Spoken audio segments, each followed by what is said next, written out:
सो चलिए गाइस, अब जो है हम फंडामेंटल जो यूनिट्स हैं उनको एक एक को डिफाइन कर लेते हैं वन बाय वन, ठीक है ना। तो सबसे पहले मैं 1 मीटर को डिफाइन करता हूँ। 1 मीटर क्या है?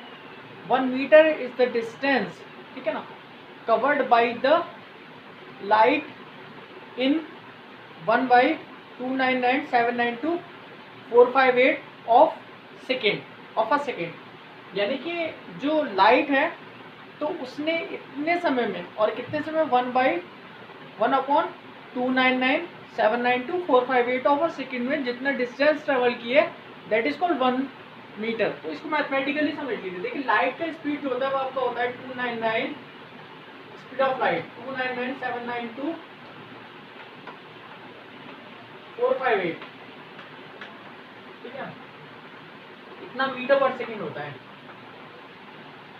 ओके, क्लियर हो रहा है कि नहीं? तो जब इतना मीटर पर सेकेंड इसका जो है स्पीड है, तो अगर टाइम हम इतना ले लें, टाइम कितना ले लें, 1/299,792,458 सेकेंड टाइम ले लें। अच्छा देखिए, ये चीज़ जो है जब आप इसको साइंटिफिक फॉर्म में लिखोगे, हालांकि साइंटिफिक फॉर्म अभी हमने बताया नहीं है, तो साइंटिफिक फॉर्म में जब आप इसको लिखोगे तो ये डेसिमल को आप यहाँ ले जाओगे, ठीक है ना, 1 और 10 के बीच में, यानी कि जो आपका ये है वो 1 से बड़ा होना चाहिए, 1 या 1 से बड़ा होना चाहिए और 10 से छोटा होना चाहिए, ठीक है ना। तो ये यहाँ पे डेसिमल लगाओगे। अब देख कितने प्लेस पीछे है, 1 2 3 4 5 6 7 8 प्लेस पीछे है।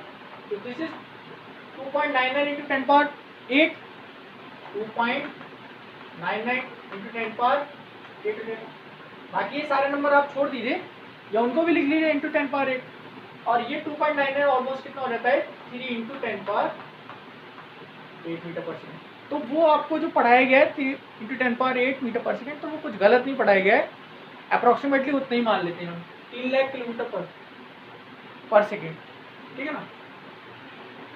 तो इतने टाइम में अगर जो डिस्टेंस कवर करेगा, अब डिस्टेंस क्या होता है, स्पीड इंटू टाइम। डिस्टेंस क्या होता है, स्पीड इंटू टाइम।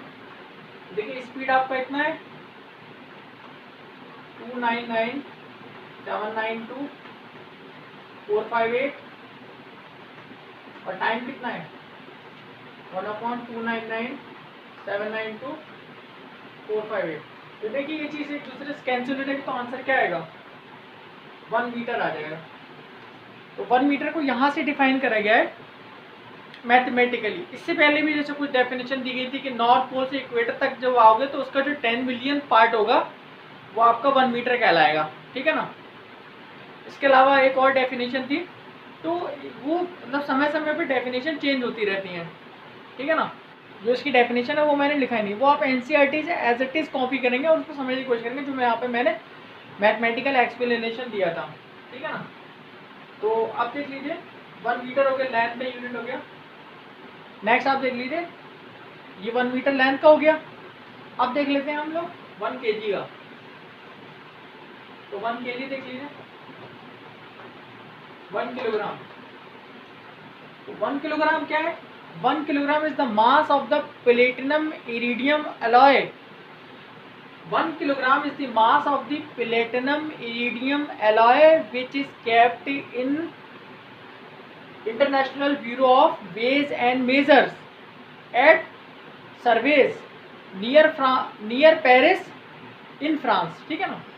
तो ये 1 kg जो है प्लेटिनम इरिडियम की जो एक अलॉय है, तो उस जैसे मान लीजिए कि ये प्लेटिनम है और ये इरिडियम है, प्लेटिनम इरिडियम का अलॉय है। ये जो छड़ा आपकी international bureau of weights and measure, जो कि आपका सर्वेस एक कस्बा है, जो कि पेरिस का एक कस्बा है, और पेरिस कहाँ पे आता है, फ्रांस में आता है, फ्रांस कंट्री में आता है। और फ्रांस कहाँ आता है, यूरोप कॉन्टिनेंट में आता है। तो ये हिस्ट्री ज्योग्राफी है, ठीक है ना, क्वालिटी है, तो मैंने बता दिया आपको। तो इसका जो मास है, इसके अंदर जो मैटर कंटेंट है, उसको 1 किलोग्राम माना गया। बिल्कुल उसी तरीके से जैसे कि जो एक मूंगफली वाला या ठेले वाले सब्जी वाले क्या होते हैं कि वो बार्स की जगह पे जो मतलब मेजरिंग आपके वेट्स होते हैं, उनकी जगह पे वो लोग क्या करते हैं, पत्थर रख लेते हैं, स्टोन्स रख लेते हैं, और कोई क्यों कहते थे कि ये 100 ग्राम का है, 200 ग्राम का है, 250 ग्राम का है, और ये जो है 50 ग्राम का है, या फिर ये जो है आधा किलो का है या 1 किलो का है। आपको मानना ही पड़ता है। अगर नहीं मानोगे तो उसने अगर वो 50 ग्राम वाले ही मार दिया ना, तो समझ ही रहो, ठीक है ना। तो मान लेना उसका, थोड़ा सा कम मिलेगी सब्जी, कोई दिक्कत नहीं है, क्या झगड़ा करोगे इतने के लिए। तो ऐसे ही जो है साइंस दाऊ ने जो है इसको मान लिया कि प्लेटिनम इरिडियम एलॉय का जो आपका जो रॉड है, जो कि international bureau of base and measures में रखा हुआ, उसका जो वजन है वो क्या है 1 kg है। तो समझ में आ गया होगा, बिल्कुल डेफिनेशन बिल्कुल ऐसा ही है, एनसीईआरटी में देखिएगा। चलिए अब देखिए 1 सेकंड को डिफाइन कर लेते हैं। 1 सेकंड को इन्होंने कैसे डिफाइन करा, ये टाइम का यूनिट है। तो शुरुआत में इन्होंने जो है एक पेंडुलम से डिफाइन किया था 1791 में आई थिंक। तो उन्होंने कहा था कि अगर 1 मीटर का एक पेंडुलम अपनी एक एक्सट्रीम पोजीशन से दूसरे एक्सट्रीम पोजीशन तक जब वो आता है, तो जो उसको टाइम रिकॉर्ड होता है वो 1 सेकंड होता है। आप उसको कितना भी आगे ले आके छोड़ दीजिए तो वो उसको इस दूसरी एक्सट्रीम पोजीशन तक आने में 1 सेकंड लगेगा। बहुत ज़्यादा अगर उसको खींच दोगे तो क्या हो जाएगा, ये यहाँ पर फिर थोड़ा सा वायलेशन हो जाता है, तो फिर उसको जो है इसलिए ऐसे डिफाइन नहीं करेंगे। अब 1 सेकंड को फिर कैसे डिफाइन करा गया, 1 सेकंड को उन्होंने इस तरीके से डिफाइन किया कि जैसे जो सीजियम एटम होता है, सीजियम एटम, और सीजियम का जो एटॉमिक मास है वो 133 है। तो सीजियम एटम के जो 2 हाइपरफाइन लेवल्स होते हैं ग्राउंड स्टेट में, ये आगे कहानी है, जब आप हाइड्रोजन का बोर का हाइड्रोजन एटॉमिक मॉडल पढ़ लोगे, उसमें हाइपरफाइन लेवल्स पढ़ लोगे, लाइमन सीरीज, बामर सीरीज और पाशन सीरीज और फोन सीरीज और ब्रैकेट सीरीज, ये सारी सीरीज जब पढ़ लोगे तो उसके बाद आपको थोड़ा कुछ समझ में आएगा। रदरफोर्ड मॉडल और बोर्स मॉडल के बाद तो 2 हाइपरफाइन लेवल्स होते हैं, जबकि सीजियम एटम ग्राउंड स्टेट में है। तो ग्राउंड 2 हाइपरफाइन लेवल्स पे जो रेडिएशन को वाइब्रेशन करता है, और वो वाइब्रेशन का देखिए बड़ा सा नंबर होगा, आपको दिया होगा, उसको उतने वाइब्रेशन करने में जो ड्यूरेशन लगता है, जो टाइम लगता है, उसी को 1 सेकंड माना गया था। अब यहाँ पर भी इसको मैथमेटिकली डिफाइन किया गया है, क्योंकि जो एटॉमिक क्लॉक होती है वो बहुत एक्यूरेट होती है, ठीक है ना, उसी से टाइम डिसाइड होता है, ठीक है ना, ताकि हमारा प्रेसिशन बोलो तो the limit up to which we can measure, that is called precision. Precision क्या होता है, the limit up to which we can measure the value is called precision, ठीक है ना। तो जितना आप प्रेसाइज आंसर निकालोगे उतना अच्छा माना जाएगा। 770 इतने वाइब्रेशंस करने में रेडिएशन को 2 सीजियम एटम के 2 हाइपरफाइन लेवल्स पे, जबकि वो ग्राउंड स्टेट में है, कोई हाइपरफाइन मतलब किन्हीं 2 लेवल्स पे, मान लीजिए कि 1 2 1 3, बहुत सारे लेवल होते हैं इसमें, 1 2 3 4 5 6, ठीक है ना, वो जो एटम्स की फिलिंग होती है ना, तो ये 2 हाइपरफाइन लेवल्स किन्हीं भी 2 हाइपरफाइन लेवल्स के बीच में, जैसे मान लीजिए 1 2 के बीच में, 1 3 के बीच में, या 3 4 के बीच में, या 3 2 के बीच में, या 4 2 के, या 4 1 के, तो ऐसे तो बहुत सारे कॉम्बिनेशन बन सकते हैं। तो किन्हीं भी 2 हाइपरफाइन लेवल्स पे वाइब्रेशन को इतना रेडिएशन को इतना वाइब्रेशन करने में जो टाइम लगता है वो 1 सेकंड माना गया। तो उसको यहाँ पर मैथमेटिकली डिफाइन किया गया है। बहुत अच्छी डेफिनेशन है, इसको समझने की कोशिश कीजिए, याद करने की कोशिश करिए, तब आपका कुछ हला भला होगा। सॉरी 1 मीटर को तो कर लिया, अब 1 डिग्री केल्विन को डिफाइन कर लीजिए। 1 केल्विन को उन्होंने कैसे डिफाइन किया, 1 केल्विन को उन्होंने ऐसे डिफाइन किया कि 1 केल्विन इज द टेम्परेचर, ठीक है ना, और कौन सा temperature, thermodynamic temperature 273.16 of thermodynamic temperature of triple point of water, triple point of water, और ट्रिपल पॉइंट ऑफ वाटर कितना होता है, 273.160 केल्विन होता है, ठीक है ना। 273.16 केल्विन ही जो होता है वो आपका ट्रिपल पॉइंट ऑफ वाटर होता है, ठीक है ना, इन इक्विलिब्रियम।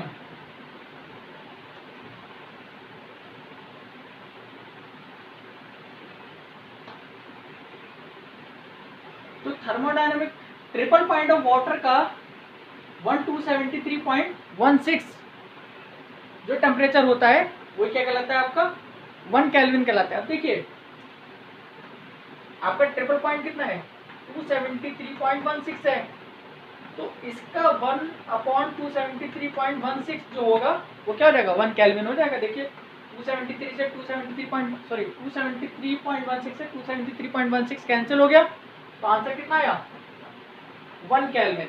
तो इस तरीके से आपकी ये चारों जो है डिफाइन हो गए 1 मीटर, 1 सेकेंड, 1 kg और 1 केल्विन। ठीक है ना, मैं शॉर्ट में लिख दिया है, आप कंफ्यूज मत होइएगा। 1 kg तो आप समझ ही गए होंगे, सेकेंड भी आप समझ गए होंगे, केल्विन मैंने पूरा लिख दिया। ओके, तो इस तरीके से आप जो है इसको डिफाइन कर सकते हो। ये बहुत अच्छी डेफिनेशंस हैं, इनको समझिए, इनको थोड़ा सा याद करने की कोशिश करिए और एक बेसिक आइडिया आपके दिमाग में रहना चाहिए। हालांकि एग्जाम में इनसे कम पूछता है, लेकिन अब बेसिक आपका जब तक क्लियर नहीं होगा तब तक आगे कहानी कैसे क्लियर होगी। अगर आपको कुछ दिक्कत आ रही है कमेंट सेक्शन में मुझे बताइएगा, तो फिर उसको दूर करने की कोशिश की जाएगी। ठीक है ना, ओके, स्क्रीनशॉट ले लीजिए इसका चाहे तो, फिर आगे बताते हैं। तो देखिए गाइस, अब हम देखते हैं एम्पियर की डेफिनेशन। ठीक है ना, इससे पहले हमने जो है किलोग्राम की और सेकंड की डेफिनेशन देखी थी। ठीक है ना, और टेम्परेचर, थर्मोडायनेमिक टेम्परेचर की। अब हमारा जो है एम्पियर को हमें डिफाइन करना है। 1 एम्पियर क्या है, ये फोर्स है। ठीक है ना, एक current generating a force of 2 × 10⁷ Newton पर metre between two straight parallel conductors of infinite length and negligible cross section when placed 1 meter apart। ठीक है ना, तो ये तो मतलब जैसे कि डेफिनेशन जो आपका रिटन है बुक में भी आपको मिल जाएगा, लेकिन इसको समझ लीजिए क्या कहानी है। ठीक है, देखिए मैं इसको यहाँ पे समझाता हूँ। ये आपके जो है पैरेलल कंडक्टर्स हैं। ठीक है, ये पैरेलल कंडक्टर्स हैं इनफाइनाइट लेंथ के, इनके बीच में सेपरेशन कितना है 1 मीटर का। तब जब इनमें जो करंट बह रही होती है, ठीक है, वो 1 एम्पियर कब होती है, जब वो इनके दरमियान में फोर्स कितना एक्सर्ट करे 2 × 10⁷। ठीक है ना, 2 × 10⁷ न्यूटन पर मीटर -7। तो 1 एम्पियर कब होती है करंट, जब वो इनके बीच में इन दोनों जो इनफाइनाइट कंडक्टर्स आपके जो हैं, ठीक है, इनफाइनाइट लेंथ के जो कंडक्टर्स हैं जिनके बीच में सेपरेशन कितना है 1 मीटर का है, तो जब इन कंडक्टर के बीच 2 × 10⁻7 न्यूटन पर मीटर का फोर्स एक्सर्ट होगा, तो उस वक्त जो वायर में करंट फ्लो होगी वो कितनी होगी 1 एम्पियर होगी। यहाँ से डिफाइन करा गया, और ये जो है आपका मैग्नेटिज्म में आपको जो है पढ़ाया जाएगा। ठीक है ना, जब हम मैग्नेटिक इफेक्ट पढ़ाएंगे, ठीक है ना, मूविंग चार्जेस वगैरह जब पढ़ाया जाएगा मैग्नेटिक इफेक्ट, तब आपको ये पढ़ने को मिलेगा। तो अभी थोड़ा सा ये बहुत हायर की मतलब 12th में पढ़ाया जाएगा, और तब 12th में भी सेकंड यूनिट आप जब स्टार्ट करोगे, तो इतना काफ़ी था समझने के लिए। ठीक है ना, इसकी यूनिट लेंथ पे जब 2 × 10⁻7 न्यूटन पर मीटर का फोर्स एक्सर्ट होगा, ठीक है ना, और जब इनके बीच में 1 मीटर का सेपरेशन हो और इनका जो एरिया हो वो नेग्लिजिबल हो और ये इनफाइनाइट लेंथ के वायर हो, तब इनमें जो करंट फ्लो होगी वो कितनी होगी 1 एम्पियर होगी। ठीक है ना, तो 1 एम्पियर आपके यहाँ से डिफाइन करा गया। अब उसके बाद आता है 1 मोल। और अच्छा हाँ, ये जो आपके वायर्स होंगे कहाँ रखे होंगे, वैक्यूम में रखे होंगे, कोई मीडियम इसमें नहीं होगा, वैक्यूम होगा।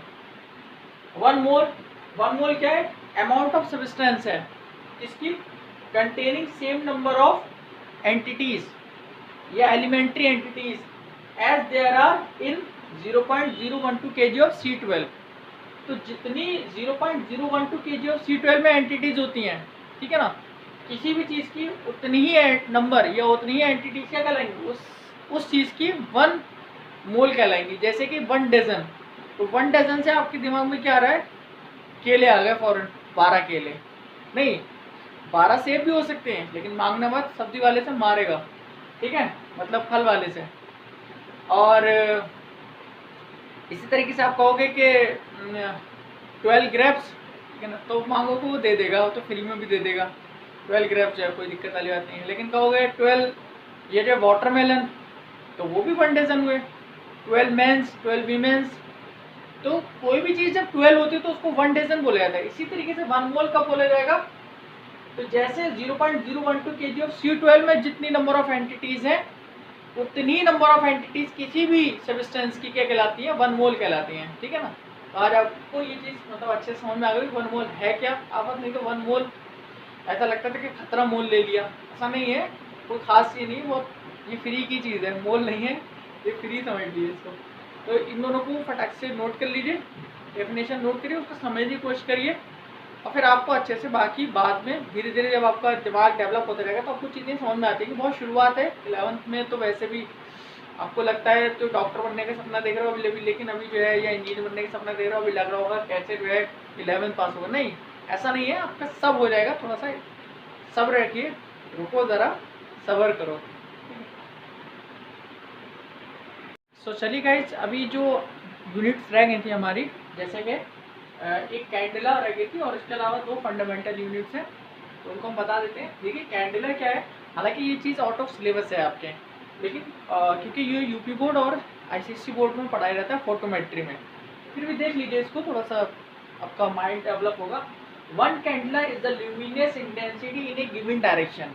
ठीक है ना। 1 कैंडेला क्या होती है, एक ल्यूमिनस इंटेंसिटी होती है, लाइट की इंटेंसिटी होती है किसी दी हुई दिशा में, ड्यू टू अ सोर्स, किसी स्रोत की वजह से, विच इमिट्स मोनोक्रोमेटिक रेडिएशन, जो कि एक रंग का कोई रेडिएशन निकाल रहा है। ठीक है ना।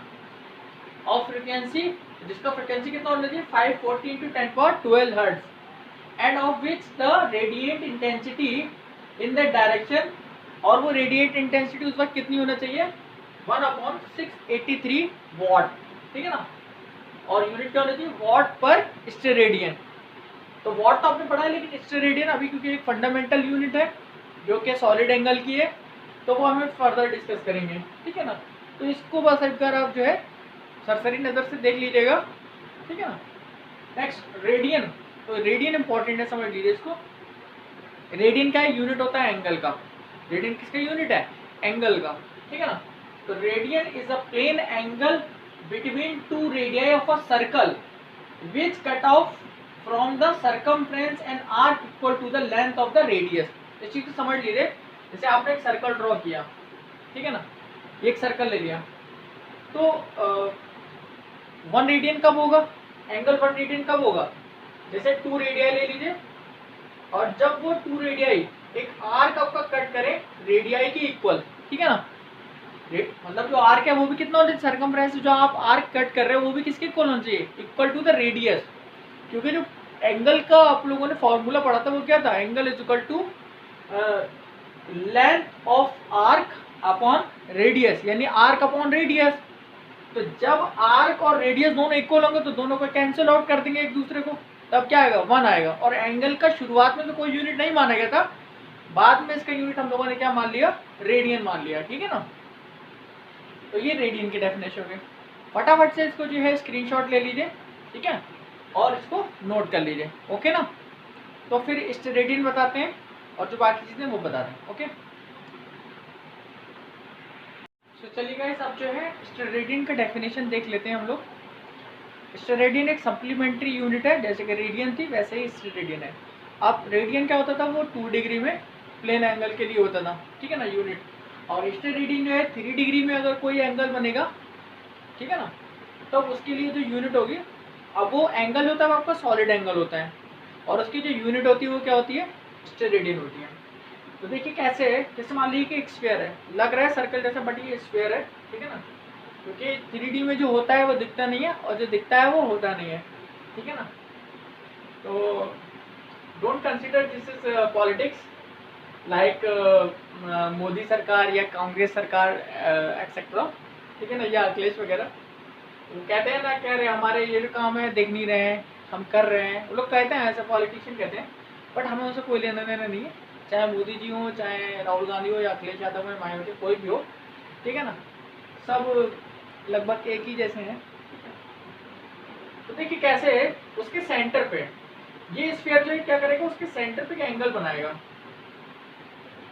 अब एंगल ये इस तरीके से बनेगा, इस तरीके से, ठीक है, ये स्फीयर पे ये एंगल ऐसे बनेगा, ये this is the solid angle, काफ़ी छोटा हो गया, मैं इसको बड़ा करके बना देता हूँ।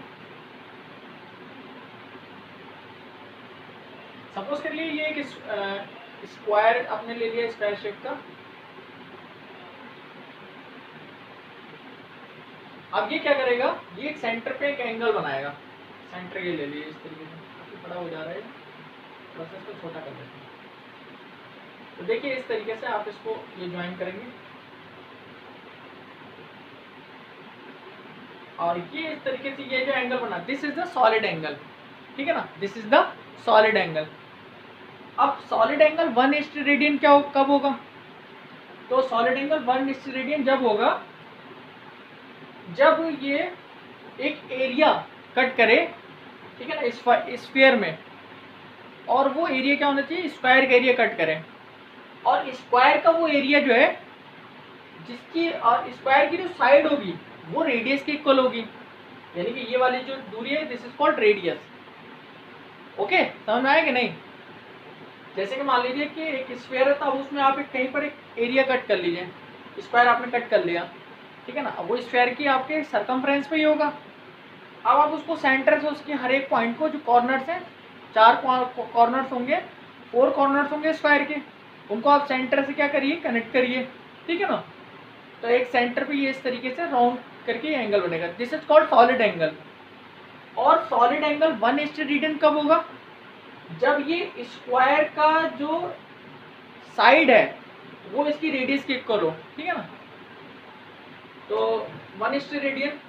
अब देखिए सॉलिड एंगल का पहले तो आप लोग वो देख लीजिए फॉर्मूला, सॉलिड एंगल, चलिए मैं नीचे लिख देता हूँ, सॉलिड एंगल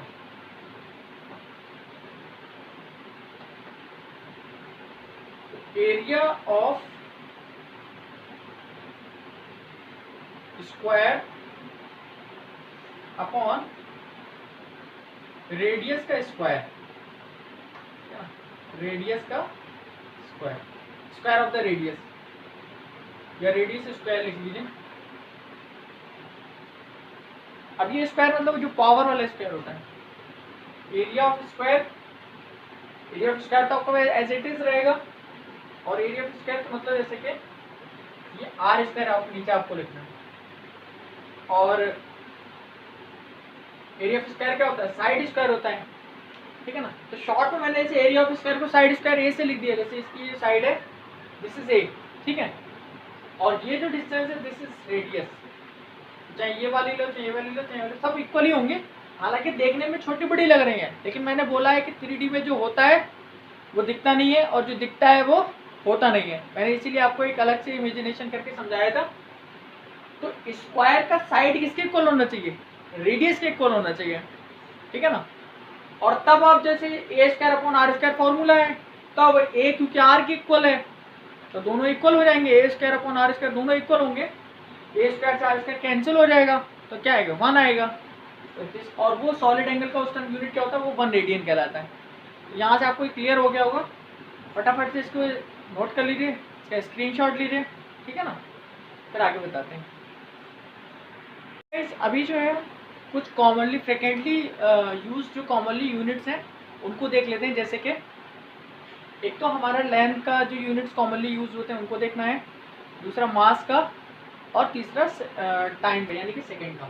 तो लेंथ के कौन कौन से यूनिट हैं, मिलीमीटर, हालांकि सेंटीमीटर आपको पता होना चाहिए, सेंटीमीटर क्या होता है 10⁻² ऑफ मीटर, मिलीमीटर 10⁻³ मीटर का होता है। एक माइक्रोमीटर होता है, इसको ऐसे लिखते हैं, ये कितना होता है 10⁻⁶ मीटर का होता है। 1 नैनोमीटर होता है nm, 10⁻⁹ मीटर का होता है, हालांकि मैंने पावर ऑफ 10 में बताया था, ठीक है। 1 एंगस्ट्रॉम होता है, ये 10⁻⁻10 मीटर का होता है, और एक फर्मी होता है। बीच में पिकोमीटर मैंने छोड़ दिया है, पिकोमीटर बहुत ये जो है बहुत रेयर यूज होता है, हालांकि चलिए लिख लीजिए, क्योंकि पिको फैरेड वगैरह भी आप लोग 12 में पढ़ोगे, तो पिको का मतलब होता है 10⁻12 ऑफ मीटर, और एक फर्मी फेम्टोमीटर, तो शॉर्ट में फर्मी बोल देते हैं, एफएम भी लिखोगे तो चलेगा, ठीक है ना, 10⁻15 ऑफ मीटर। ये तो आपका हो गया टाइम का। इसके बाद सेकंड का, इसके बाद देख लेते हैं मास का। तो मास का एक बहुत कॉमनली यूज्ड है 1 AMU, 1 एटॉमिक मास यूनिट। तो एक एटॉमिक मास कितने किलोग्राम के इक्वल होता है, तो इसको याद रखिएगा 1.66 into 10 to the power -27 of kg। इसको निकालना भी सिखाएंगे, ठीक है ना। और सेकंड के जो यूनिट है, जैसे कि हालांकि कभी रियरली यूज होता है हालांकि, लेकिन कभी कभी क्वेश्चन में वो दे देता है, इस टर्म को दे देगा 1 शेक, शेक नहीं शेक। ये 10⁻8 सेकंड का है, और 10⁻8 सेकंड से हमें बहुत ज़्यादा डील करना पड़ता है इन केस ऑफ एटम, ठीक है ना।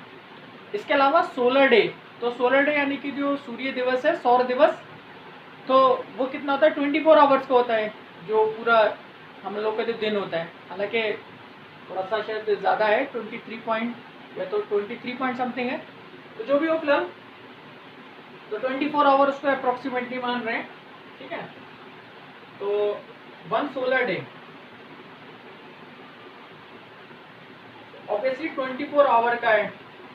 24 आवर को आप क्या करिए, मिनट में चेंज कर लीजिए, तो 24 इंटू 60 मिनट, इसको सेकंड में चेंज करोगे तो 24 इंटू 60 इंटू 60 सेकेंड, कितने सेकेंड के इक्वल होगा, ये आई थिंक 86,400 सेकेंड के इक्वल आता है, ठीक है ना। बहुत ज़्यादा यूज होते हैं ये सब, इसको नोट कर लीजिए। और ख़ास तौर से ये वाले जो हैं ये बहुत यूज होंगे, AMU तक जो है आपको बहुत यूज होगा। शेक और सोलर डे नहीं यूज होते, लेकिन फिर भी क्योंकि आपके कभी कभी पूछ लेता है तो उसको नोट कर लीजिए। ओके, फटाफट से इसका स्क्रीनशॉट लीजिए, तब आगे बताते हैं। ओके।